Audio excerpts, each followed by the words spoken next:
Huellas. Transformamos la educación del futuro. Con Juan Carlos Peñafiel. Amigos, muy buenas tardes.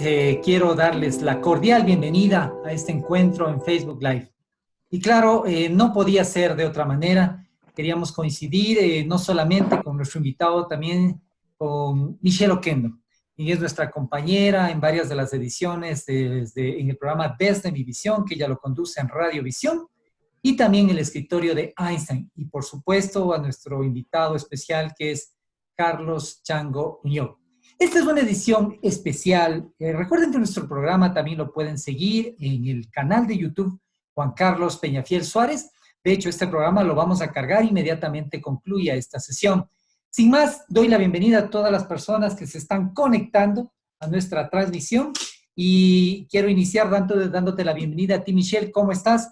Qué gusto que te unas a esta transmisión. Inmediatamente ingresamos con nuestro invitado. ¿Cómo estás, Michelle? Buenas tardes. Bien, muy bien, haciendo estas transmisiones tan importantes porque en épocas de coronavirus y de cuarentena la gente está interesada en tener muy buena información, no únicamente lo que se tiene en las grandes plataformas como YouTube o Netflix, sino estos programas informativos que nos unen y sobre todo que nos dan buenas noticias de ecuatorianos que triunfan en otras partes del mundo y que han hecho un gran trabajo, como es el caso de nuestro invitado Carlos Santiago Chango. Así que bienvenidos, Juan Carlos, ¿cómo te sientes tú? Y Carlos, un gusto conocerte.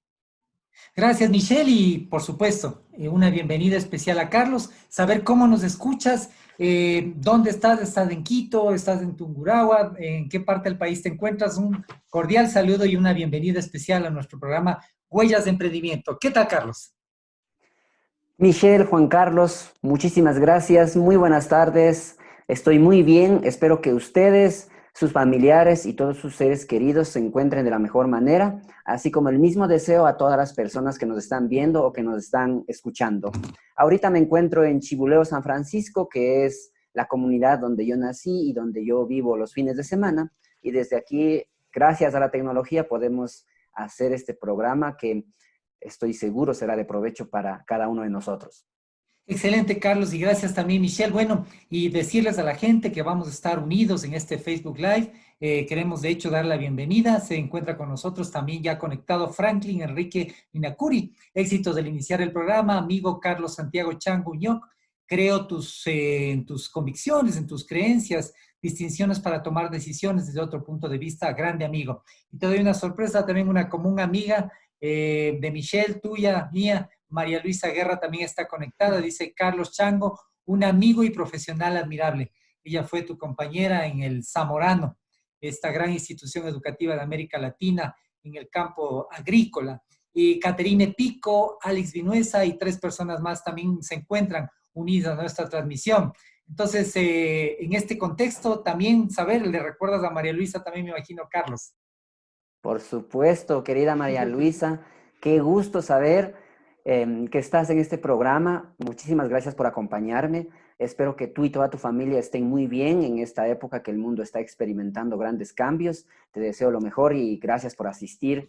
Y cualquier sugerencia o recomendación de mejora, estoy presto. Claro que me acuerdo de Gasparina. Te decían Gasparina, María Luisa.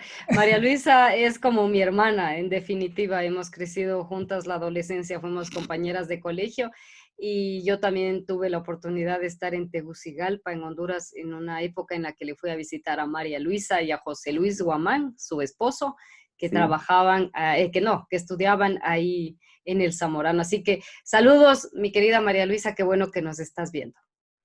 Bueno, Michelle y Carlos, les propongo arrancar con una breve biografía de nuestro invitado.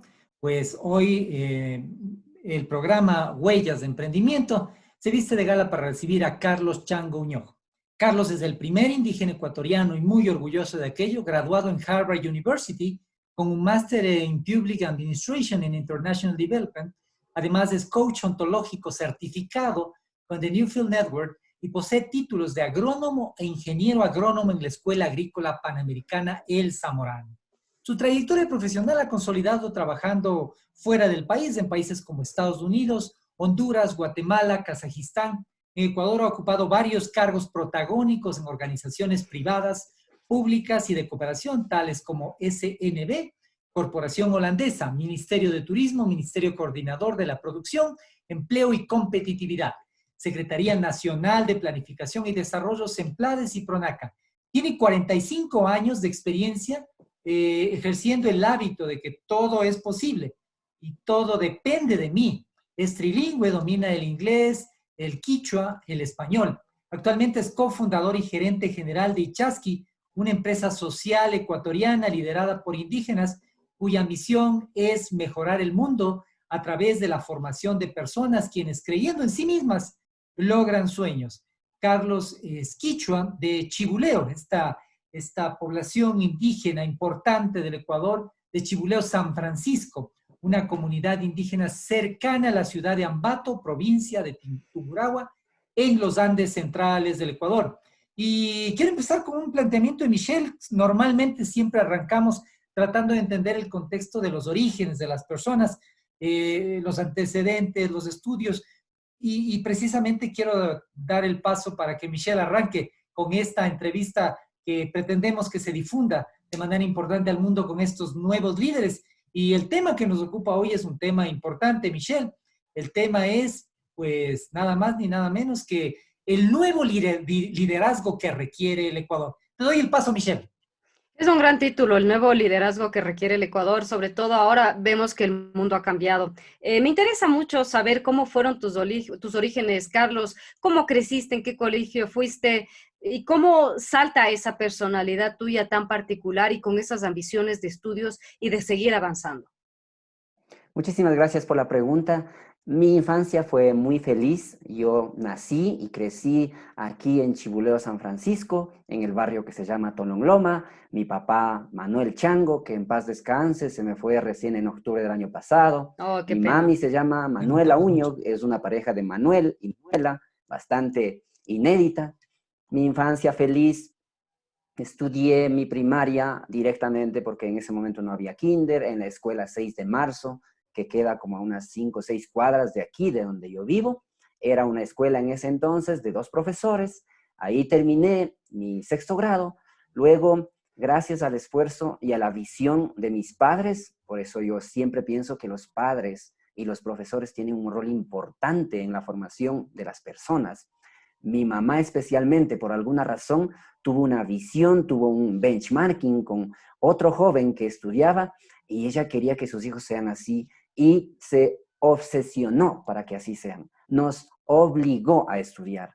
Entonces fuimos todos, somos 3 hermanos de padre y madre, con un hermano adicional que solo es de padre. Fuimos a estudiar en el Colegio Nacional Pilawín. En ese momento ese colegio era de ciclo básico, como se le llamaba. Solo podíamos estudiar hasta 3er curso. Luego, estando en 3er curso, a esa edad, en Chibuleo, imagínense en los años 80, Chibuleo, totalmente desconectado, digamos, de la ciudad. Y yo era un niño de Chibuleo, común, normal, igual que cualquier otro niño. Entonces, no tenía, digamos, bastantes ambiciones. Mi madre sí. Mi madre y mi padre, mi papá fue cargador de mercado 10 años. Mi madre fue lavandera en Ambato 10 años. Entonces, para mí, ser cargador, ser lavandera, ser empleada doméstica es una noble profesión. Mis padres, gracias a eso, nos educaron. Y mi madre tiene esta habilidad del networking, como se le conoce ahora. Ella no hablaba español muy bien cuando entró a trabajar como lavandera, pero la actitud de la persona, para mí lo es todo. No importa que no hablaba español, aprendió a hablar español. Chaupi, chaupi, como decimos, que quiere decir miti, miti. Medio, medio. Medio, medio. Y con ese español, ella se puso a preguntarse. Mi hermano mayor ya había estado estudiando contabilidad en un colegio en Santa Rosa y dijo ya, y a esta persona, es decir, a mí, ¿qué le haré estudiar? ¿Dónde le haré estudiar? Y uno de sus patrones era un inspector en un colegio, en el Colegio Técnico Atahualpa. Y mi madre, como les digo, ella puede hablar con los árboles. Dijo, no sé qué hacer con mi hijo. Y el inspector dijo, si quieres puede ir a estudiar el técnico en electricidad en el Colegio Atahualpa. Dijo, no se diga más. Me acuerdo una tarde, llegó mi mamá y me dijo, a ti te gusta arreglar el foco de la casa, ¿verdad? Había un único foco, un único interruptor. Bueno, cuando se daña, no es que lo arreglo, yo lo cambio. Entonces me dice, ok, no se diga más. Tú ya vas a ir a estudiar bachiller técnico en electricidad en el Colegio Técnico Atahualpa. Así fue que me fui al ciclo diversificado. tuvimos que cruzar por 3 años con mi hermano menor, todo Ambato, porque la gente que conoce geográficamente, Chibuleo está en la vía que va para Guaranda y el Colegio Atahualpa está en la vía que va para Quito.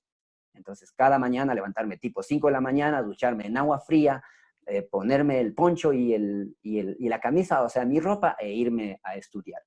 Y aquí quiero aprovechar para agradecer el rol de los profesores. Yo, por la presión de mi madre, más que todo, porque ella decía, ella no sabe leer ni escribir, pero a ella alguien le dijo que si nosotros repetimos en voz alta lo que estamos estudiando, para ella era suficiente, estamos ya aprendiendo, estamos estudiando. Entonces soy excelente en memorizar también. Y gracias a mis habilidades que Dios me ha dado, soy excelente para matemáticas. Muy bueno. Excelente, excelente. Álgebra, física, aritmética, todo eso me iba bien en el colegio. Entonces en el colegio, el profesor de matemáticas me dijo, tú eres bueno para matemáticas y estás estudiando electricidad. Deberías de ir a estudiar ingeniería eléctrica en la Escuela Politécnica Nacional. Y en ese momento, a un adolescente como yo que recién está conociendo una parroquia como Atahualpa, que era más grande que mi parroquia se llama Juan Benigno Vela, era algo así como, bueno, así ha de ser, me voy a Quito. Nunca había ido a Quito y la primera vez que fui a conocer Quito es igualito que en las películas, que ustedes ven a alguien que es del pueblo y ve los edificios así como caminando las 10 de agosto. ¡Wow! O sea, esto es la capital que tanto había visto en televisión, en las noticias, que tanto se habla de la situación de la capital, porque Quito para nosotros es la capital del Ecuador y además luz de América y mitad del mundo, y nosotros nos sentimos orgullosos de Quito e ir a conocer era un acto completo. Entonces me fui, me inscribí en la Politécnica, estudié ahí y estudié ingeniería eléctrica durante 3 años. Y en eso yo siempre quería, me resultó esto de ser buen estudiante y dije yo aquí quiero ser un buen estudiante y quiero ir a estudiar en el Politécnico de Madrid. Esa era mi intención. Y aquí les cuento una anécdota de cómo yo creo que los sueños a la final te guían. Porque a la final no importa dónde hayas nacido. Yo nací sin luz, sin agua potable, sin alcantarillado, sin teléfono, sin comida, sin democracia. Cuando yo nací estaba la dictadura. Pero aún así, los sueños no te lo puede quitar nadie, ningún sistema, ninguna persona, nadie. Me acuerdo que de niños nosotros soñamos con volar. De Quito a Loja y de Quito a Cuenca, el avión pasa directamente por encima de Chibuleo. Entonces nosotros niños, con mis otros 2 hermanos, dijimos, nosotros tenemos que hacer algo para volar en un avión. Entonces dijimos, ¿cómo lo hacemos? Y sabíamos la condición que teníamos. Entonces dijimos, por último, si no alcanzamos a conseguirnos un vuelo Quito, Guayaquil, Quito, ida y vuelta, nos vamos en flota Pelileo, de Ambato a Guayaquil, tomamos un vuelo de Guayaquil a Quito, y de Quito nos regresamos en transportes a Ambato o en cualquier otro transporte. Y sueño cumplido. Cuando yo voy a Quito... Sí, Carlos, claro, yo me quedo sorprendida, qué historia tan conmovedora y increíblemente conmovedora y sobre todo inspiradora, porque pienso que tu madre es una persona brillante, una mujer inteligente, o sea, se dio cuenta y también ella se dio cuenta de tus capacidades. Un padre, una madre se dan cuenta de la capacidad de un hijo y a veces a los padres de familia nos falta paciencia. Yo misma ahora, antes de conectarme contigo, me estaba dando contra la pared con mi hija porque estábamos haciendo un deber y mi hija es muy buena para las matemáticas, le sale fácil, pero tan poca capacidad a veces de concentración, ¿no? Y uno le exige al hijo, yo no sé, tu madre también habrá perdido la paciencia contigo. Ahora tú le habrás perdonado esa falta de paciencia, tal vez, que uno pierde los estribos, y es por amor, porque precisamente sabes que tu hijo puede más. ¿Te pasó eso? Y ya con eso que siga Juan Carlos, que es el dueño de la entrevista. Nos pasó N veces. De hecho, mi mamá nos prohibió el fútbol. Nosotros vivimos a 1 cuadra de una cancha de fútbol. Nos prohibió chicas. No, aquí no se me casan. Aquí estudian. Siempre ella nos dijo, yo seré analfabeta. Ni siquiera esa palabra lo puede pronunciar. Ella dice, yo soy alfabeta. Ustedes no. Y decía, yo necesito que ustedes trabajen en una oficina en una ciudad. Ella tenía la visión clara. Y de hecho, nos decía, y cuidadito con estar estudiando agricultura, porque yo no quiero que vengan a estar agachando el lomo aquí como peones. No. o sea, tenía bien claro y nos presionaba. Y obviamente, yo no solamente he perdonado, sino que yo hoy le agradezco. Por eso estoy en Chibuleo. Y cada que puedo, yo vengo a Chibuleo a ayudar a mi mamá. Porque si no fuese por mi mamá y por mi papá, quienes se dieron la vida, eso es lo que normalmente dicen, ¿no? El amor es dar la vida. Ellos pudieron haberse ido a comer muy bien, haberse vestido, irse a pasear, hacerse sus gustos. Nada de eso lo hicieron. Ellos juntaron el dinero que tenían y lo invertían en educación. Entonces, yo felicito a ti, Michelle, que estás formando a una ciudadana, a un ciudadano. Eso para mí, creo que ser padre de familia, madre de familia es una gran responsabilidad. Porque Oye, Carlos, y hablando de educación es interesante. Fíjate que en este diálogo que efectuamos, varios de tus compañeros en el Zamorano se están conectando. Bueno, también hay otras personas, amigos de nuestra programación. Está Manuel Yepes. Eduardo Estrada, mira, dice, excelente persona, siempre agradecido por tu apoyo durante nuestros estudios en el Zamorano. Juan Carlos Sosa Villaquirán también. María Elena Ortiz, hermosa historia. Fran Miguel Cuenca, Juan Diego Vivanco Vieira. Euro Torres dice, felicitaciones a Carlos, muy buena persona y excelente profesional, una guía para muchos zamoranos. Y fíjate que en este contexto de educación, a propósito de esta reflexión que hace Michelle, se nos ocurría un poco, quizás para adentrarnos en este terreno que muchos, y con el cual hemos promovido el programa. Quiero realizar también un agradecimiento especial a Ana María Molina, que es una amiga común también de este equipo de Michelle, de Carlos. Ella en un tuit se refiere hoy a ti, dice, la historia de vida de Carlos Chango Uñoj es admirable e inspiradora. Nació en un hogar humilde en Chibuleo, con padres amorosos que le inculcaron educarse. Así, este joven emprendedor ha llegado muy lejos. Un ejemplo para muchos. Entrevista imperdible. Gracias, nos dice nuestra gran amiga Ana María Molina. Y quiero preguntarte para irnos en el andarivel de este último tramo. Maravilloso, inspirador este mensaje que tú nos planteas, pero ¿cómo es ese paso que tú das para llegar internacionalmente primero al Zamorano? Llegar al Zamorano es una experiencia especial, diferente, porque se forman de los más importantes profesionales del campo de la agricultura en Latinoamérica y después dar el salto a Harvard. ¿Cómo se da esta situación en tu vida, Carlos? muchísimas gracias de nuevo. Un saludo a Eduardo Estrada, el famoso Jeep Jeep. Otro saludo a Euro Torres, el famoso Sasá. Y obviamente agradecimiento y saludo a Ana María Molina, que yo creo que Dios siempre pone a las personas en los momentos adecuados. Estoy feliz y me siento dichoso de haber conocido a Ana María.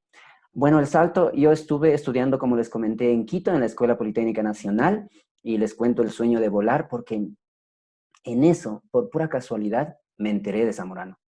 Yo ¿Cómo les te doy mi enteraste? palabra. Me entero de Zamorano porque un día yo estaba yendo a entregarle un periódico a una chica que yo estaba pretendiendo en ese tiempo.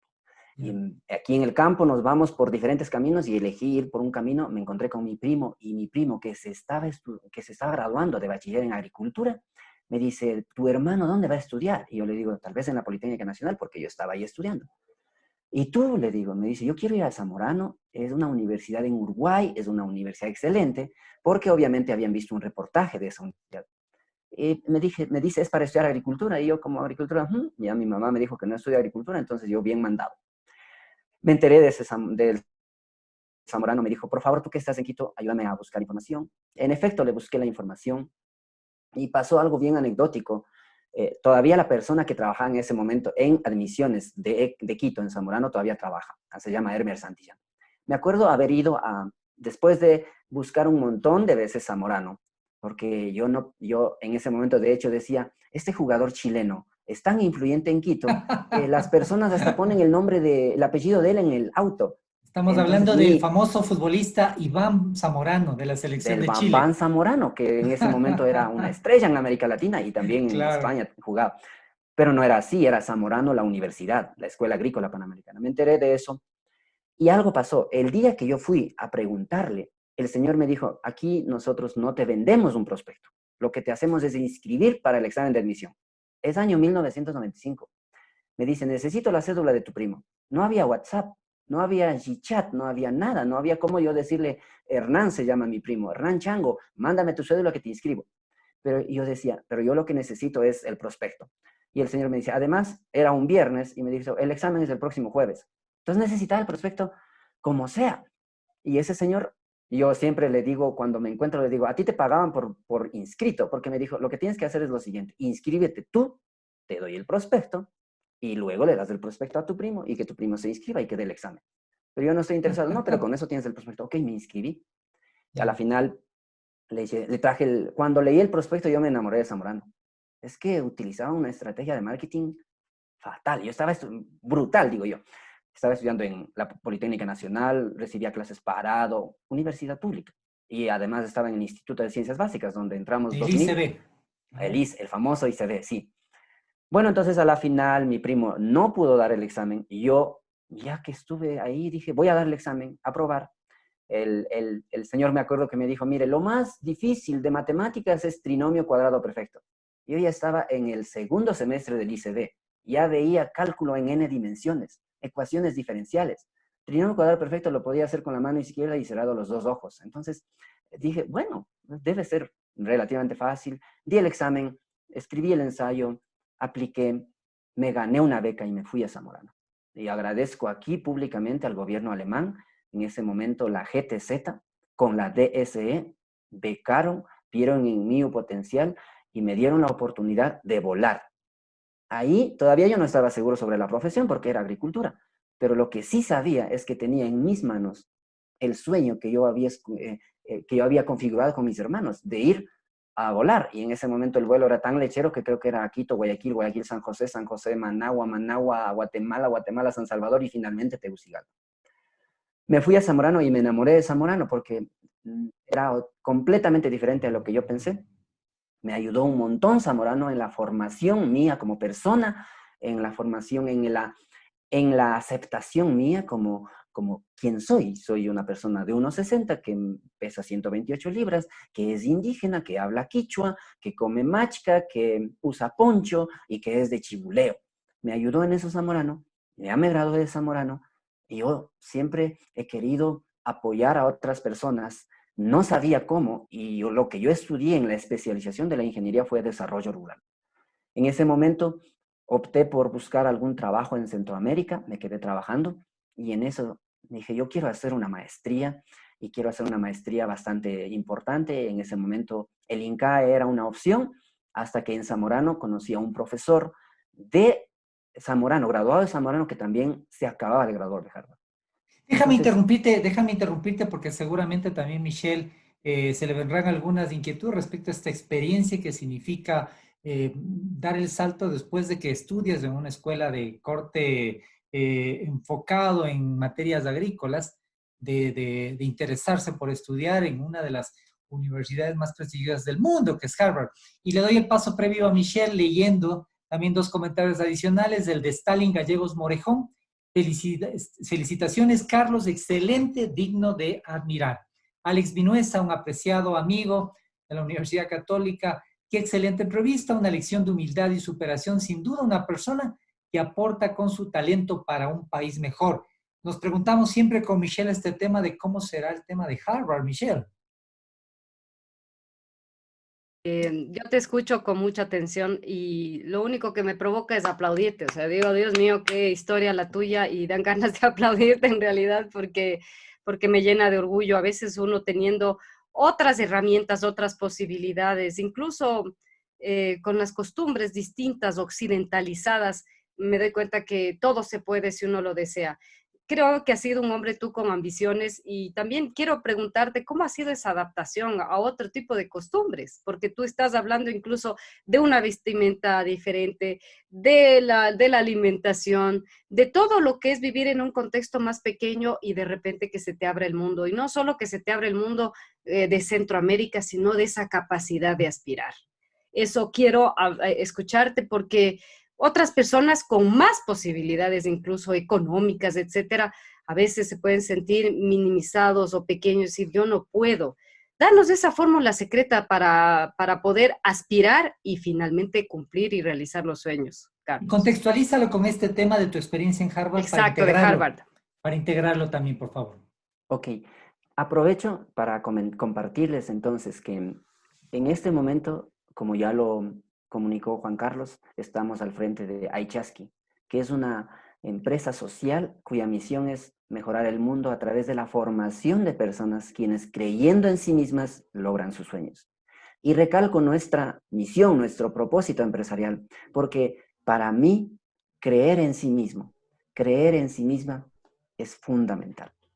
Cuando tú llegas a creer en ti misma, cuando tú llegas a creer en ti mismo, te das cuenta, para empezar, que eres una persona, igual que cualquier otra persona en este planeta. Entonces, eso te abre la posibilidad de que puedes hacer lo que las otras personas han hecho, lo que Gandhi ha hecho, lo que Einstein ha hecho, lo que Steve Jobs ha hecho, lo que Bill Gates ha hecho. Porque conocerte, creer en ti es conocerse. Lo puedo resumir así hoy, porque mi vida creo que ha sido creer en mí. Estando, y les voy a dar un dato importante. Cuando yo me graduó de Zamorano, yo siempre he tenido un desafío con el inglés. Y siempre dicen que el que habla dos idiomas, el tercero le sale fácil, excepto para mí. Porque yo hablo quichua y hablaba ya español muy bien y no podía aprender inglés. Y yo creo que solamente el creer en mí, o justo también encontré a este profesor que creyó en mí, el rato que tú no estés suficientemente convencido de ti, por favor, de ley, la vida, el cosmos, Dios, el universo te va a poner a alguien que cree en ti. Este profesor, yo sé que creyó en mí todo el tiempo. Aun cuando no sabía inglés, Zamorano me retuvo el título en registro porque yo no pasé el TOEFL.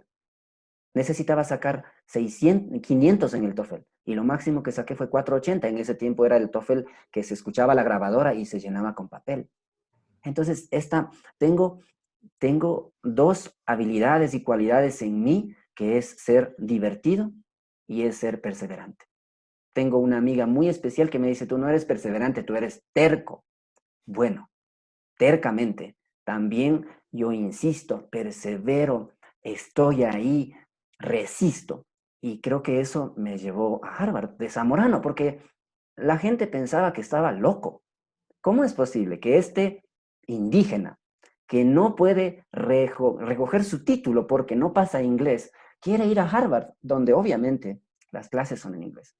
Entonces el inglés es para mí un mensaje de vida, porque yo empecé a estudiar inglés proactivo como soy, trabajador como soy, disciplinado como soy, en Tegucigalpa. No lo logré para pasar. Y entonces empecé, incluso dije, probablemente es el instituto, me voy a ir a otro instituto. No era el instituto.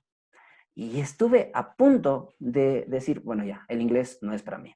Yo mejor voy a ir a hacer una maestría en México, en España, en Argentina. Por último, como sea, aprendo portugués y me voy a Brasil. Estuve a punto, hasta que dije, no es posible. ¿Cómo es posible que yo no pueda aprender inglés? Tiene que haber una manera. Yo lo que no estoy es buscando el camino correcto. Entonces, a la final, lo que yo en ese momento se me ocurrió es, voy a ir a los Estados Unidos. De hecho, alguien, el que fue director de Zamorano, me dijo, vaya a los Estados Unidos. Aunque sea en manejo de aguas servidas trabaje, pero aprenda inglés. Porque aunque vaya a España, el inglés siempre va a ser una piedra en sus zapatos. Entonces logré finalmente conseguirme un internship, para lo cual igual tenía que perseverar, porque siempre que yo iba a buscar un internship, las personas me decían, tú necesitas inglés. Y les decía, ¿por qué tiene que ser así la situación? Yo en realidad necesito el internship para aprender inglés y ustedes me dicen que necesito el inglés para el internship. Imagínense cómo a veces las situaciones se te presentan, pero a la final logré un internship 3 años después, en el año 2003, me fui a trabajar en Purdue University en el laboratorio de control biológico con los pequeños agricultores del estado de Indiana. Y si es que en Indiana, en el sector rural, no aprendes inglés, ya ahí sí me hubiera rendido por completo. Entonces, para mí creo que una de las cuestiones bien importantes es que los seres humanos creamos en nosotros. Creer en mí mismo, yo creo que es mandatorio, más aún en estas épocas. Porque la persona que cree en sí misma se da cuenta de que es un ser humano con potencial, con habilidades, con fortalezas, con destrezas, con talentos. Puede que no como otro ser humano, gracias, en eso sí Dios nos hace únicos, pero eso nosotros lo podemos aprovechar para lo que nosotros querramos hacer. Y yo creo que estamos en el momento perfecto para nosotros como ecuatorianos, como latinos, utilizar nuestra creatividad, nuestra innovación, todas las fortalezas que nosotros tenemos. Y nos vamos a dar cuenta cuando nos conozcamos, porque ese es el camino para creer en sí mismo y en sí misma y saber que siendo un ser humano igual que otro ser humano, puedo alcanzar lo que los otros seres humanos ya han alcanzado. Oye, pero Carlos, en este contexto, finalmente, después que superas esta terquedad de aprender el inglés, a pesar de esta idea preliminar de no poder, digámoslo así, pero de insistir, de ser terco y de lograr aprender finalmente y encontrar los caminos, ¿cómo aparece Harvard en tu vida? Previo a esto también, bueno, está Diego Parra Muñoz, que se integró, Paola Espinosa Dillon, una gran amiga también, Gaby Rojas dice, wow, Gina Guevara también nos está mirando. ¿Cómo llegas a Harvard? Es la pregunta que nos hacemos, porque se dice que, y bueno, el tema académico es que, o la leyenda que se establece es, caramba, es muy difícil ingresar a Harvard, y mucho más en un contexto en el cual tú venías desarrollando una temática distinta, tu maestría la escoges en un sector, en un ámbito de especialidad diferente al de tu formación. ¿Cómo llegas a Harvard y cómo llegas a ser aceptado en esta universidad a nivel mundial y desarrollas tus estudios ahí? Bueno, lo del inglés ya es un camino que transcurrí, porque el inglés e ir al internship era porque yo quería ir a Harvard. Yo necesitaba el inglés para ir a Harvard, necesitaba pasar el famoso TOEFL. Cuando ya estuve en Estados Unidos, ya estando en Indiana, ya yendo de Chicago a Boston, son solo 2 horas y media de vuelo de avión, yo ya me fui a visitar Harvard. Ya conocí Cambridge, MIT, Harvard, etcétera. Dije, qué maravilloso el lugar, aquí quiero estar. Y yo creo que aquí aprovecho para decirles a aquellas personas que tienen un sueño, que tienen una meta, que tienen un objetivo, hay que visualizar si es que no existe. Y si existe, hay que ir a ver. Porque yo cuando estuve en Harvard me sentí, dije, decimos coloquialmente en Ecuador y utilizando términos indígenas, chuya vida. Yo no voy a estudiar una maestría en cualquier lugar, yo voy a estudiar en este lugar. Me va a costar, yo sé. Entonces me fui a Harvard, a visitar Harvard. De hecho, me entrevisté con un profesor, fue bastante anecdótico porque dije, esta es la carrera que yo quiero estudiar, Administración Pública en Desarrollo Internacional. Y como quiero estudiar esa carrera, dije, quisiera conversar con algún profesor. Y de la lista de todos los profesores dije, obviamente, como no estaba todavía con el inglés claro, dije, voy a buscar un profesor que sea como que nombre español. Entonces, entre el tercero o cuarto de la lista estaba Alberto Abadie. Y él, Abadie, tal vez es un apellido que no es en español, mejor no. Andrés Velasco. Dije, Andrés Velasco, estoy seguro que él habla español. Entonces le escribí un correo al profesor Velasco. Él fue Estamos el hablando ministro de Andrés Velasco de Chile, ¿no? Sí, Que fue Andrés ministro Velasco, de quien fue Economía. ministro de Finanzas con Michelle Bachelet, luego candidato presidencial. Oye, Entonces él me... y en este anecdotario, tú, te lo planteaba ya Michelle, vestías tu traje indígena de chibuleo, o cambiaste de alguna forma tu costumbre. ¿Cómo era tu vida en ese contexto de estar enlistado para una entrevista en Harvard?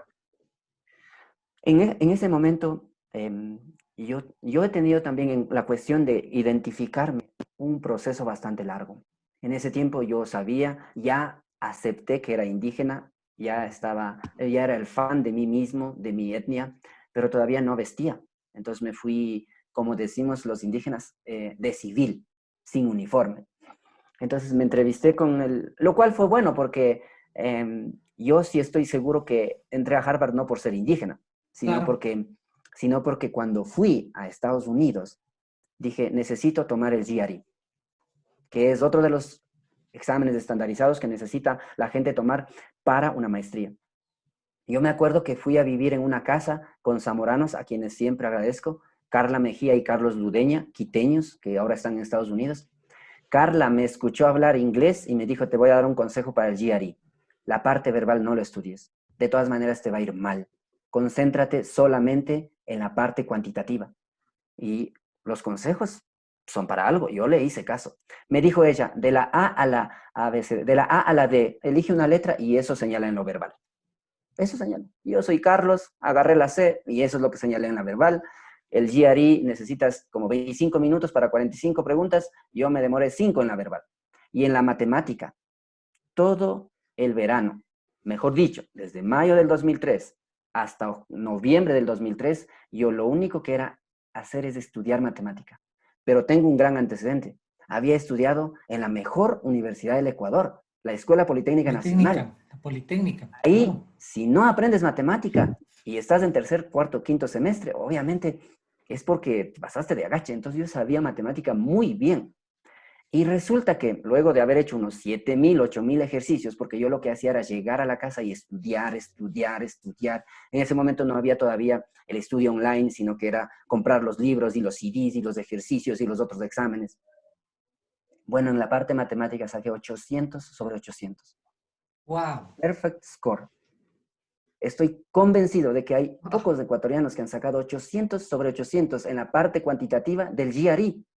Qué increíble. Estuve tan asustado que yo fui a decirle al señor que cuida el examen, a decir, ¿por qué me aparece 800? Tal vez saqué 0.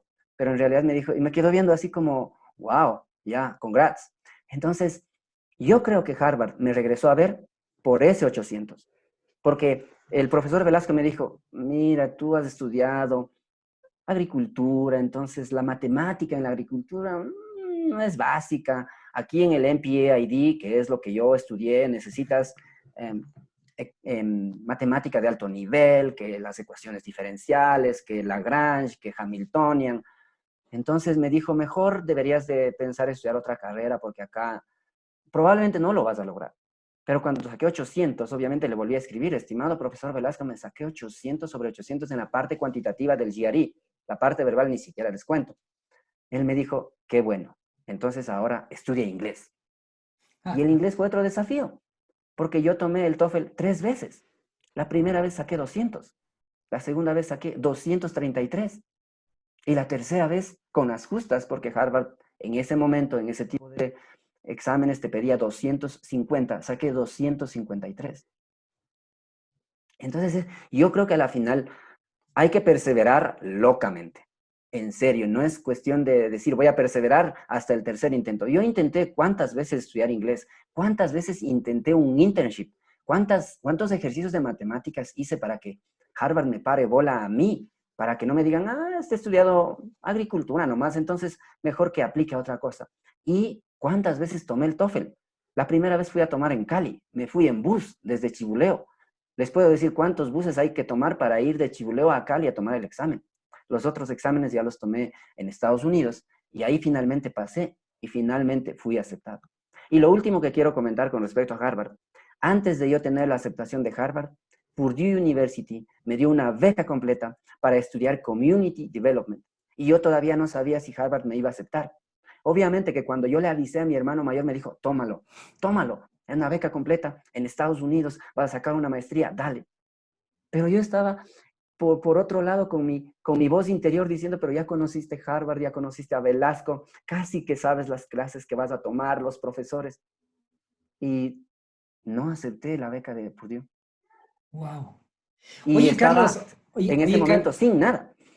Oye, Carlos, bueno, pues déjame comentarte inmediatamente también Gaby Rojas Nix dice que bien superaste la barrera del inglés y se te abren las puertas, increíble. Marilena Ortiz, maravilloso. Está unido Cristian Fajardo también. Julia Ruiz está viendo nuestro video. Marilena Ortiz, cuánta perseverancia, cuánto talento, cuánta capacidad. Nuestro gran amigo también, Byron Bastidas, importante académico y estudioso también de varias temáticas de la gestión administrativa. Jimena Figueroa Soñar, perseverancia y humildad, felicitaciones.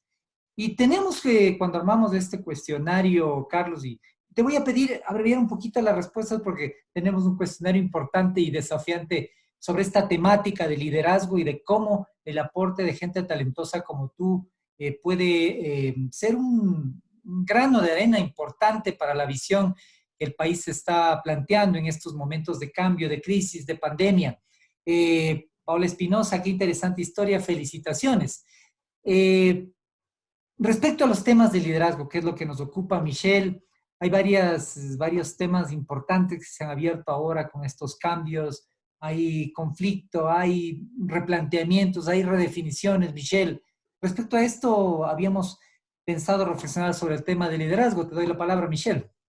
Sí, efectivamente el mundo ha cambiado. Nosotros estamos viendo que el Ecuador y el planeta entero necesita una serie de definiciones, tiene una serie de requerimientos para poder solventar muchos problemas.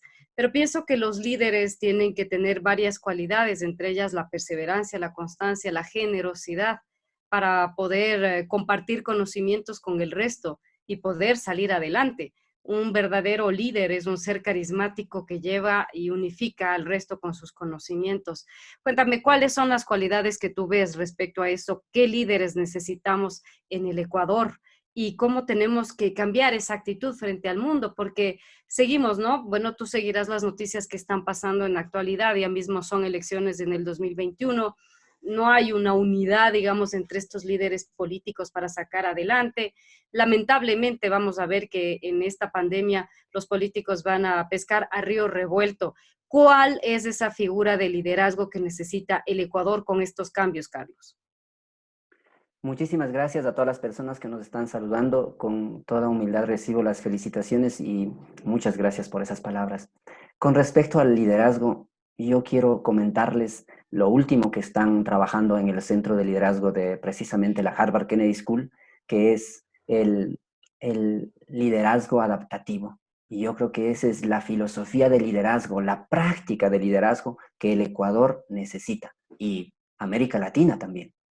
¿Cuál es la distinción, la diferenciación de este liderazgo adaptativo? Es que no está centrado en la persona como líder. No se trata de si es carismático, de si es perseverante, sino que este liderazgo de adaptación, de adaptabilidad, habla de que el liderazgo es una práctica que toda persona lo puede realizar y toma en cuenta los desafíos técnicos y también los desafíos de adaptabilidad. Y voy a poner un ejemplo. Un desafío técnico, una solución técnica que en Ecuador nosotros necesitamos resolver es el subsidio a la energía. Técnicamente, solo hay que quitar el subsidio, porque son miles de millones de dólares al presupuesto general del Estado. De todas maneras, cuando lo vemos como una situación técnica, es lo que ya nosotros vivimos el año pasado. Pero si lo vemos como un desafío de adaptabilidad, si lo vemos como desde el liderazgo adaptativo, que es la nueva tendencia que Heifetz, un profesor de Harvard, lo está llevando adelante, tiene que ver con, primero que nada, como no depende completamente solo del líder, sino de los 17 millones de ecuatorianos, este liderazgo adaptativo hace que las personas empecemos a conversar realmente qué pasa con los subsidios. Yo, en octubre pasado, dije, si alguien de nosotros le explica muy bien, de una manera didáctica, a mi mamá, de que el subsidio a la energía hace bastante mal en conjunto a todo el país, ella va a decir, quítenlo. Entonces, el liderazgo adaptativo hace que los ciudadanos nos corresponsabilicemos. Y no solo nos corresponsabilicemos, sino que desde nuestro ser y de nuestro estar y de nuestro trabajar, podamos liderar. Lo que ustedes Hablando están haciendo ahorita. hablando de liderazgo adaptativo, y vamos a en este ping-pong de reflexiones y de ir integrándonos con las opiniones de nuestros amigos. Fíjate, nos está escribiendo también un compañero tuyo, José Luis Guamán, un amigo común también, admirable, mi querido Carlos. Maru Moreno, una compañera mía en la Universidad Católica de Chile. Tú tienes una interrogante, me decías, Michelle. Sí, bueno, nos está viendo María Luisa Guerra con José Luis Guamán, que son esposos que se conocieron en el Zamorano contigo. Bueno, María Luisa dice que siempre ha sido fan tuya, pero que ahora que te escucha es más fan tuya porque eres espectacular. María Luisa Guerra te pregunta, ¿cómo te ves en el futuro, Carlos? Yo me veo en el futuro haciendo el trabajo que estoy haciendo ahorita. Nosotros formamos personas. El liderazgo adaptativo tiene también que ver con formar líderes. El liderazgo no es cuestión de lo que, para mi manera de ver, desatinadamente algunas personas pensamos en Ecuador, de que yo soy el elegido. Eso no es liderazgo. Lo que tenemos que nosotros hacer es formar líderes. Si les pregunto a ustedes, díganme un líder en el Ecuador. Yo les preguntaría, ¿cuántos otros líderes ha formado esta persona? Probablemente son menos de 10.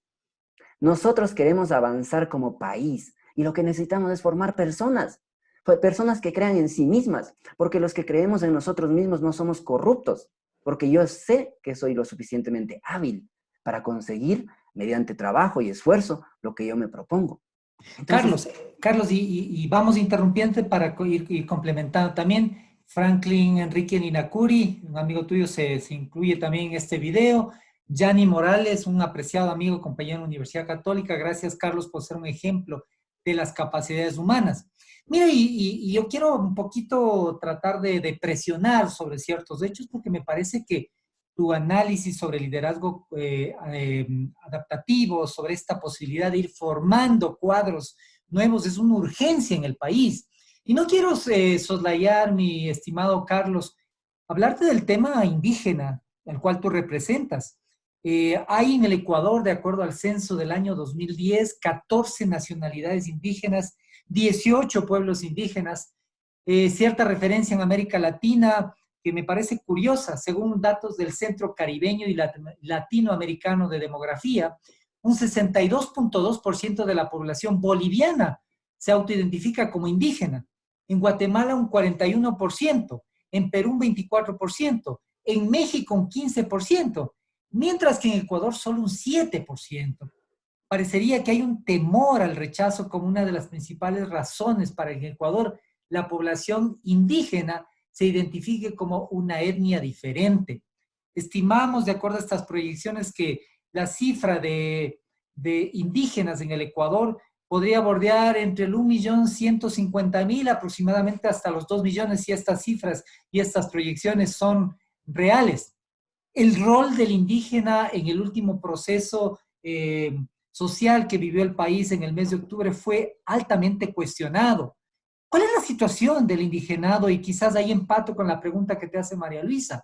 Seguramente, y con Michelle, con Diego, también hemos sostenido que quizás sea el momento de una renovación de cuadros donde figuras como tú, como varios indígenas valiosos, reemplacen esos cuadros de un liderazgo caduco que hay no solamente en el indigenado, hay en el sector de los mestizos, en el empresariado, y reemplazarlo por una nueva camada de líderes que estén trabajando sobre nuevas ideas. Se necesita un cambio y en ese sentido estamos trabajando justamente con la idea de, en estas mismas entrevistas, invitar a gente diferente.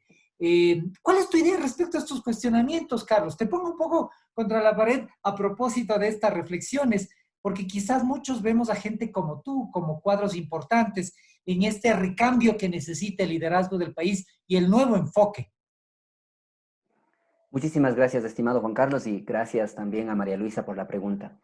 Yo considero, y también quiero aclarar, en los indígenas, si alguien dice yo represento a los indígenas, me pueden salir en redes sociales a decir él no representa a nadie. A mí me gustaría aclarar que yo simplemente hablo a voz personal. Es mi opinión, es mi manera de ver el mundo, es mi manera de trabajar y me gustaría que eso quede claro para que no se confunda de que yo estoy hablando a nombre de Chibulo de San Francisco ni nada de eso. Yo creo que el rol del ser humano es renovarse. La palabra reemplazar genera dolor en otras personas, porque obviamente algunos se sienten como que yo ya me tengo que ir. Entonces, yo creo que a la final nosotros, los indígenas, los blancos, los afros, los montubios, los ecuatorianos, tenemos que aprender a pensar en largo plazo. Y aprender a pensar en largo plazo es una cuestión de que probablemente yo, Carlos Chango, mi misión sea formar líderes. Y ojalá que uno de ellos, indígena, afro, montubio, mestizo, blanco, de Quito, de Guayaquil, de Achupayas, de Alausí, sea presidente del Ecuador. Y que ojalá sea un líder que trabaja con esta nueva filosofía del liderazgo adaptativo, que forma gente para que la gente crea en sí misma. ¿Ustedes se imaginan 17 millones de personas creyendo en sí mismas? Todos estarían en cuarentena. Todos se quedarían en casa porque se quieren a sí mismos, creen en sí mismos. Sí, yo varias veces he dicho en algunos chats grupales con mis compañeros indígenas de que una cosa es ser líder, dirigente, y otra es querer perpetuarse en la CONAIE, en la Ecuarunari, en el movimiento indígena de Tungurahua, siendo cabildo, siendo el gerente de una ONG, siendo el gerente de una empresa, etcétera, etcétera. A tal punto que hasta la identidad de la organización cambia, que ya parece que la organización y la persona son la misma, y eso no tiene que ser así. Los seres humanos tenemos que pensar en largo plazo. Tenemos que empezar a pensar de que nosotros tenemos una etapa de vida y que hay otras personas más jóvenes, más capacitadas, que pueden apoyar.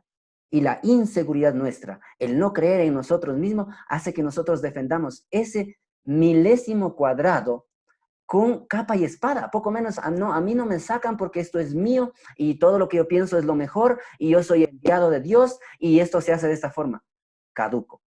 Totalmente caduco. Y yo creo que, yo sí creo, mi opinión personal, que todas las organizaciones deberían de tener una estrategia de renovación generacional, empezando por, obviamente yo voy desde casa, empezando por mí, por eso es que yo no me creo el que tiene que ser el elegido, yo voy a hacer esto, yo tengo esta visión, yo trabajo, yo quiero formar líderes, yo también me estoy formando como líder, y desde donde esté, yo quiero contribuir con mi país. Por eso estoy aquí. Yo me gradué en el 2008 de Harvard. Me pude haber quedado en Washington, D.C. o en New York trabajando, feliz de la vida. Yo estoy aquí en Ecuador desde el día después de graduado. Entonces, yo quiero trabajar en eso y invito a todas estas organizaciones a pensar en una renovación. Probablemente en Ecuador, siempre yo comento y argumentamos con una amiga, todos nos creemos presidenciables. Eso no es así. Tenemos que pensar en el país. El país tiene que desarrollar, tiene 4 mundos, tiene recursos naturales, y eso es importante que lo vayamos pensando en corto, mediano y largo plazo, pero no cuestión de decir, no, no, no, es que yo. Eso tiene que cambiar y la gente tiene que empezar a creer en sí mismo, con el cual el desprendimiento ocurre y dice, esta persona, vayan, aprendan, fórmense. Qué bueno sería que no solo yo, de aquí a 10 años, esté hablando de Harvard, sino que sean 5,000, 10,000 ecuatorianos, entre indígenas, afros, montubios, mestizos, gente del sector suburbano, que vaya y diga, yo también soy ecuatoriano, yo también hice esto, yo quiero contribuir. Así no regresen todos. Eso yo creo que es la filosofía. Y en esto de contribuir también, bueno, vamos a entrar en el andarivel final. Son 6:23, nos quedan aproximadamente unos 7 minutos de este diálogo. Rosy Ramírez se une, Juan Pablo Toro, un apreciado amigo también de la Politécnica, donde fuimos compañeros. También Gaby Rojas nuevamente. Sí, bien, qué bien. Al fin, ideas razonables, quiten los subsidios, liderazgo adaptativo. Muy interesante, felicitaciones. Mi amigo de infancia, Jorge Paulo Rodríguez en la Salle, bueno, nos felicita y nos dice que sigamos adelante. Un abrazo, Jorge Paulo. Byron Bastidas, estimado Carlos, un gusto volver a verte. Dice, tengo una pregunta. ¿Por qué el miedo de la población indígena a los líderes indígenas? Ese miedo lo transmiten hoy en día a la sociedad con actos de terror. Un criterio objetivo de tu parte, ¿cuál sería? Y también Carmen Natalia Zárate, en el país todos nos creemos presidenciables y eso no es así, ¿verdad? Puro ego y colaboración. No sé si alguna reflexión tuya, Michelle, tú que te has referido mucho también ya has cuestionado sobre este tema de que parecería que de vista a las próximas elecciones todos nos creemos presidenciables en este país y con eso damos el paso inmediatamente a Carlos. Sí, bueno, a lo largo de las entrevistas que hemos hecho en Radiovisión, ahora que soy parte también del programa Buenos Días, me doy cuenta que una enorme cantidad de ecuatorianos se creen presidenciables. La verdad es que a mí me asusta esa situación, tomando en cuenta que este es un país bastante complejo a la hora de gobernar y también tomando en cuenta cuáles son las verdaderas ambiciones de muchos de esos ecuatorianos que quieren utilizar la banda. Yo creo que debemos encontrar una unión y una fusión, porque lo más importante de este país es salir adelante en conjunto con diferentes talentos, ¿no? Es encontrar un grupo humano que pueda llegar a liderar a través de un presidente o una presidenta. ¿Cuáles crees que pueden llegar a ser las soluciones de un país que existe una división terrible y quedó mucho más marcada y fraccionada luego de los acontecimientos de octubre pasado? Pienso como tú que los ecuatorianos deben estar preparados, los que quieren aspirar al cargo de presidente de la República deben ser preparados, dejando más allá esto de si es blanco, negro, indígena, hombre, mujer, joven, viejo. Debemos buscar personas verdaderamente preparadas. ¿Qué piensas tú al respecto, Carlos? ¿Cómo podríamos ayudar a este país para que nos unamos con los talentos y sobre todo con las buenas intenciones de sacar a este país adelante, que ahora, luego de la pandemia, no nos vamos a negar, está por los suelos con el tema económico? Solamente quisiera aclarar lo del liderazgo adaptativo y lo de los subsidios a la energía, que me parece que no he sido claro. Liderazgo adaptativo es el proceso, la práctica de liderazgo en el que un país como Ecuador se enrumba en un camino de decir cómo hacemos para eliminar el subsidio a los combustibles, para lo cual cada ciudadano tiene que poner su parte. Y ese es un proceso, no es cuestión de mañana quitarlo. Puse el ejemplo porque técnicamente solo es cuestión de quitarlo, pero desde el punto de vista del liderazgo adaptativo, los ciudadanos tenemos que hacer nuestro rol de explicar a nuestros familiares y desde la política pública debería de existir un proceso que de aquí a 5, 10, 15, 20 años, no sé cuánto, en el que digamos todos ya hemos entendido que esto es no bueno para el presupuesto de nuestro país y por eso lo vamos a hacer en este horizonte. Por eso hablo mucho de largo plazo.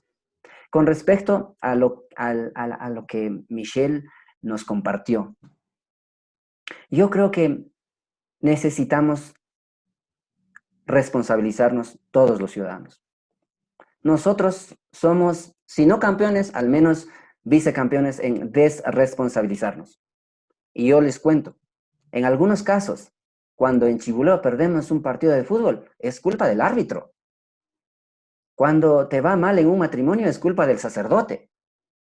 ¿En qué momento nosotros los ecuatorianos nos vamos a me responsabilizo yo? ¿En qué momento entro yo? ¿Qué hago yo? Y ya pasando a ¿qué hacer? Este tipo de preguntas me imagino que en otros países ya se hicieron hace mucho tiempo.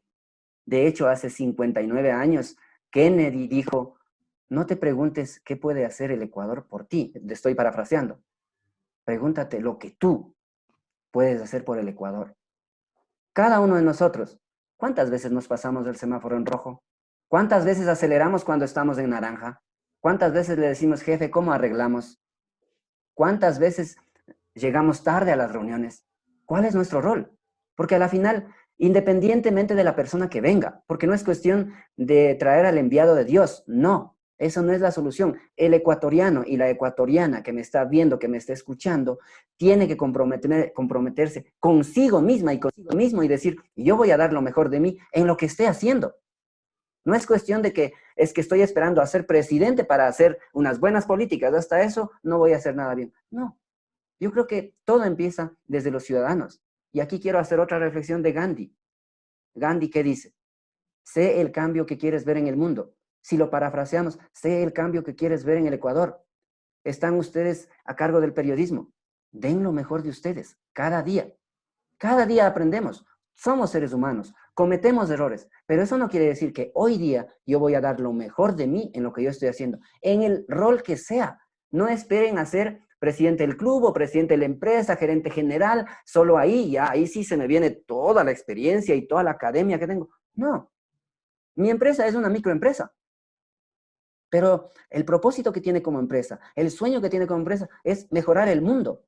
Porque yo considero que uno a uno vamos a cambiar al Ecuador.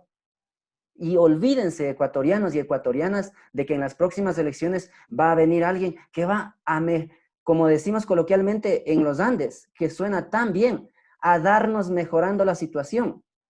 Eso no existe. Eso coloquialmente ustedes hablan dar haciendo, porque es traducción literal de lo que se dice en quichua. Pero eso no existe. Eso ya debería de terminar. Deberíamos de responsabilizarnos, indígenas, afros, montubios.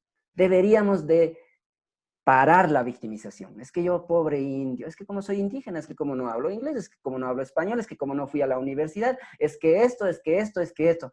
Eso es caldo de cultivo para cualquier persona que venga a ser populista y a tenernos sumidos en esta situación de creernos que nosotros casi que no valemos, que algo pasa y que tiene que venir el gobierno a resolvernos, cuando cada ser humano es digno y es valioso desde su nacimiento. Tiene Digno y las mismas valioso, habilidades, destrezas. digno y valioso es desde su nacimiento, así lo dice Carlos Chango Uñoc, nuestro invitado en esta jornada de Huellas de Emprendimiento. Y ya en la parte final y para casi concluir este diálogo, agradeciéndote, tal vez nos queda mucho tiempo pendiente. Ojalá, y te digo con mucha sinceridad, yo veo y somos muy críticos con Michelle en el sentido de que los mismos medios de comunicación invitan a los mismos de siempre. eh, Nos encargamos nosotros de ser corresponsables de este tema de darnos la vuelta sobre el mismo círculo. Y para nosotros es un orgullo haberte tenido hoy en estas jornadas de Huellas de Emprendimiento y todo este trabajo de educación y del fomento al emprendimiento que estamos realizando junto con Michelle. Te leo unos últimos mensajes de gente que se incluyó. Juan Francisco García Santillán, un apreciado amigo y colega de grandes batallas, también se unió a este enlace. José Luis Guamán nuevamente se manifiesta y dice: hemos disfrutado minuto a minuto este espacio. Gracias por invitar a gente visionaria y transparente que nos dé lecciones de vida. Marilena, nuevamente, sí, muchas gracias, Juan Oportuno y Profundo. Se unió Sebastián Benítez Guerrero, Julio César Quinteros, Patricio Muriel, un querido amigo, Paola Espinosa también, Ana Patricia Borja Suárez, felicitaciones, muy buenos conceptos. Y quiero cerrar este espacio. Como te digo, se nos quedan un montón de preguntas que habíamos planeado con Michelle realizarte, pero el tema técnico quizás es uno de los que más nos preocupa, porque en medio de toda esta necesidad de acuerdos, próximamente iremos a elecciones, próximamente tendremos que realizar o tomar decisiones en nuestras empresas, en nuestros negocios, en nuestros emprendimientos, que tienen que ver con la subsistencia. Tenemos que lograr acuerdos en un marco jurídico que sea una suerte de stand-by, decía Augusto de la Torre el otro día respecto a esta posibilidad de ir transitando un acuerdo nacional que no solamente se hace necesario en Ecuador, sino en varios países del mundo. Y yo te pido un mensaje que vaya de lo técnico, que vaya desde las ideas pragmáticas, inmediatas, que tú, como empresario, como un graduado de Harvard, como un líder indígena que no tiene su posición o su puesto ni en la CONAIE, ni en la FEINE, ni en ninguna de estas organizaciones, quiere decirle al país cuál es la huella que tú quieres dejar presente a través de esta entrevista en toda la gente que te ha escuchado y que claramente está tomando nota de estas recomendaciones, yo digo patriotas, patriotas que no significan necesariamente rasgarse las vestiduras, ir a lanzar piedras, ir a protestar sin argumentos, sino tener la posibilidad de hablarle a la gente con la cara limpia como tú lo haces. Ana Patricia Borja, felicitaciones, buenos conceptos. Franklin Enrique Ninacuro nuevamente. Nico Manovanda, felicitaciones desde Chibuleo. Eres un líder a seguir, te dicen. Caterine Pico, gracias por esta excelente entrevista. Eduardo Estrada, excelente la reflexión final. Pensar en el liderazgo adaptativo para realmente lograr un cambio que comienza con uno mismo, influencienlo luego a nuestro entorno. Me quedo con esta parte final agradeciéndote a ti, a Michelle, por supuesto, como te digo, planeamos alguna serie de inquietudes, pero queremos también ser respetuosos con el tiempo de nuestros oyentes, con esta hora que nos planificamos. Tu mensaje final, práctico, pragmático, contundente, dirigido a toda esta gente que te está escuchando y a todos recordarles que esta entrevista la vamos a cargar en el canal de YouTube Juan Carlos Peñafiel en nuestro programa Huellas. Adelante, Carlos Chango, con tu reflexión final. Cada persona que me escucha, desde el punto de vista técnico, si es que no sabe, solo es cuestión de poner en YouTube liderazgo adaptativo. Aplique eso a su vida, aplique eso a su organización, porque existen muchos gerentes de empresa que me están escuchando y que me están viendo. Existen gerentes de organizaciones, de ONGs que me están viendo. Desde el punto de vista más técnico, durante esta pandemia, todos nosotros en este planeta estamos sufriendo esta crisis enorme. Entonces, la parte macroeconómica, la parte microeconómica, tiene que manejarse de una manera sabia. Yo recomiendo escuchar el audio de Augusto de la Torre, cómo él está mencionando las fases de cómo la parte macro y la parte micro tiene que ir en este país, que tiene varias particularidades que él detalla claramente, que no tenemos estas opciones que tiene Estados Unidos o los estados europeos. Escuchen, hay algunas cosas que ahí ya se dicen claramente. Y yo creo que una de las cosas prácticas también es manténganse sanos y vivos. Eso es algo bien importante para nosotros. Queremos que todos los 17 millones de ecuatorianos estemos para cuando pase la pandemia, que va a ser bastante tiempo, que podamos seguir emprendiendo. Y otra de las cosas, yo creo que es fundamental, que no esperemos a que pase la pandemia. La gente está esperando a que pase la cuarentena. Hay que aprovechar cada segundo de este, de este estado, de esta fase que nosotros estamos en la casa. ¿Cuántos de ustedes están preparándose? ¿En qué se están preparando? ¿Cuántos de ustedes están innovando prácticamente? Y este mensaje es dirigido con la intención de decirte, ecuatoriano, ecuatoriana, ¿qué estás haciendo tú para que post-COVID el Ecuador sea un país mejor? Porque estoy seguro que si de los 17 millones, un 5% se genera un emprendimiento en todo esto virtual que ahora está surgiendo, vamos a salir como país.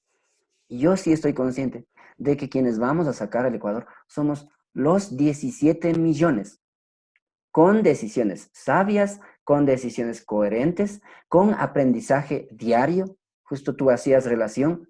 Las élites se olvidan de las minorías, cuando en realidad las minorías son mayorías. Vayan a estudiar Prahalat. Prahalat publicó un libro que se llama La riqueza en la base de la pirámide. De los 17 millones, probablemente 10, 12 millones somos la base de la pirámide. No nos vean como víctimas, véannos como clientes, véannos como empresarios, véannos como fuerza. Porque los indígenas que estuvimos en octubre, ahí en el arbolito, yo vi mucha fuerza. Yo decía, si unimos esta fuerza para que todos caminemos hacia un mismo Ecuador, va a ser diferente. Y yo siempre tengo la esperanza de que eso va a pasar. Yo soy netamente optimista. Y yo sé que la cuestión que pasó en octubre, a la final nos va en realidad a unir esto que está pasando. Michelle, Juan Carlos, yo los veo a ustedes como blancos. Yo soy indígena. Estamos interactuando en un marco de respeto, en un marco de una opinión de cada uno. Eso es fácil hacer ahora. Hagamos más. Hagamos, júntense. ¿Por qué no hacemos afros, montubios, mestizos, indígenas, negros? Hagamos reuniones. Empecemos a poner nuestra parte. No es necesario, como les digo, llegar a ser presidente para hacer la política que nos va a salvar de... No, yo creo que es un rol más bien en casa, aprovechando que estamos en la casa, haciendo cuestiones coherentes, impactantes y que cambien tu vida, la de tus seres queridos y también del país. Muchísimas gracias. Gracias, Carlos. Tal vez algo que se quede pendiente, Michelle, contigo. Oh, muchísimas gracias. Una lección de perseverancia, de humildad, de ambición en el mejor sentido de la palabra y sobre todo de positivismo. Es verdad lo que tú dices, dentro de la cuarentena debemos crear, reinventarnos en todos los sentidos para salir adelante y dejar a un lado ese pesimismo que a todos nos ha invadido en algún punto, porque no es fácil pensar que podemos perder la vida, que podemos perder la salud, que nuestra gente amada muera, que perdemos los trabajos y los empleos. Como tú dices claramente, cuidemos nuestra salud, nuestra vida, que es el bien más preciado, y adelante con positivismo, aprender. Si no salimos con nuevas ideas de esta cuarentena, entonces de nada sirve, porque finalmente el mundo tiene que cambiar y nuestro pequeño mundo también debe cambiar. Un abrazo para ti, Juan Carlos, un gusto conocerte, Carlos. Gracias a Carlos, gracias a Michelle. Cierro esta programación agradeciéndoles a toda la gente que se conectó.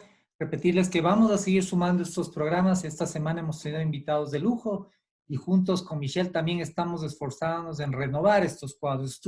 Arturo Condo, también un directivo de la Universidad EARD, estuvo. Les invito a que si puedan reprisar esta entrevista que está en mi canal Juan Carlos Peñafiel Suárez en YouTube. Y puedo, ahora con Carlos, que ha sido un invitado de lujo. Alexita y Beth GB también nos sintonizó. Stalin Gallegos Morejón. Muy bien, Carlos Chanco, deseándote éxitos en tu accionar. Conozco capacidad y creo que llegarás muy alto en beneficio de nuestro Ecuador y adelante con tu liderazgo adaptativo. Qué orgullo recibir un mensaje también de Nico Manobanda, un amigo tuyo, que te dice en quichua, Sumac, Yupaychanchik Mashi Carlos. Chibuleo Ilactamanta Cuchilla Canchic. Marielena Ortiz te dice Yupaychani Carlos. Byron Bastidas, Gaby Rojas, gran programa, en verdad, un abrazo a todos. Un abrazo. Seguimos construyendo, como decía Carlos, este Ecuador que no queremos pedirle a la política, sino que lo hacemos desde este espacio en el que cada uno podemos actuar y cambiar este mundo, este país que tanto lo necesita. Nos seguimos reencontrando aquí en Huellas. Transformamos la educación del futuro. Gracias a todos los que nos siguieron. Un abrazo. Hasta siempre. Gracias. Huellas. Transformamos la educación del futuro. Con Juan Carlos Peñafiel.